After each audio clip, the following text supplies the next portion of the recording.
ल साथीहरू, म चाहिँ अब हिजो अर्को रोडमा हामीले सरसफाइ गरेको थियो। त्यो ठाउँमा चाहिँ आइपुगेँ होइन।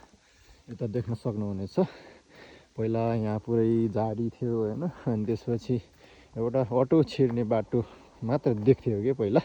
अनि अहिले चाहिँ हामीले सफा गरेर बाटो चाहिँ अलिक खुल्ला देखेको छ है।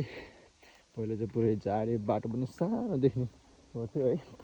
उता हामीले यहाँसम्म मात्र भ्यायौँ हिजो सफा गरेर। अब हामी अर्को हप्ता गर्नेछौँ, तलसम्म गर्नेछौँ। ल माथि पनि लाग्नेछौँ हामी सबै स्थानीयहरू मिलेर। अब कन्टिन्यू यो बाटो सफा गर्न नसकेसम्म चाहिँ हामी कन्टिन्यू गर्छौँ। श्रमदाताहरू जोड्दै जान्छौँ, श्रम गर्दै जान्छौँ, गाउँ ठाउँको बाटो सफा गर्दै जान्छौँ। अब यो सानोतिनो नालीहरूलाई चाहिँ हामीले यो बजेट हेर्ने यताउति गरेर भएन, आफैले नै सफा गर्नुपर्छ। यहाँ डोजर चलाउन मिल्दैन, के चलाउन मिल्दैन। यो पुरै नालीभित्र चाहिँ पुरै माटो बसेर यहाँ रोडमा यसरी पानीहरू रोडबाट नै जान्थ्यो है बर्खामा। अहिले यता देख्न सक्नुहुन्छ, हिजो चाहिँ हामीले यो नालीबाटै चाहिँ माटोहरू सबै निकाल्यो है।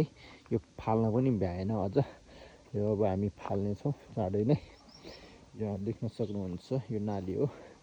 मेन चाहिँ यो नाली सघाउनु पर्छ पहिला। सबभन्दा पहिला चाहिँ यो पानीहरू सबै रोडबाट बगिरहेछ है।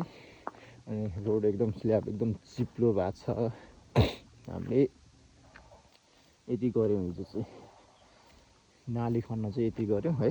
फाड्न चाहिँ यतातिर नै फाटेको छु। अब नाली कम्प्लिट गर्नुपर्छ। अब चाँडै हामी सबैजना जोडेर चाँडै कम्प्लिट गर्छौँ नाली पनि। यहाँ देख्न सक्नुहुनेछ है, पहिला कस्तो थियो, अहिले झाडी फाटेर कस्तो राम्रो भएको छ हेर्न सक्नुहुन्छ। यहाँ चाहिँ पुरै नालीबाट पानी छैन, सब रोडबाट कति चिप्लो छ हेर्नुहोस्। बाइकहरू हिँड्दाखेरि चाहिँ कति मान्छेहरू चाहिँ यो ठाउँमा चिप्लेर पनि लड्यो है यो ठाउँमा। अब यो नालीको माटोहरू सबै हालेर पानी सबै नालीबाट बग्ने बनाउने छौँ हामी। यहाँ देख्न सक्नुहुनेछ, हामीले चाहिँ यहाँ अगाडिसम्म गऱ्यौँ है, धेरै भएन, अगाडिसम्म चाहिँ गरेको हो।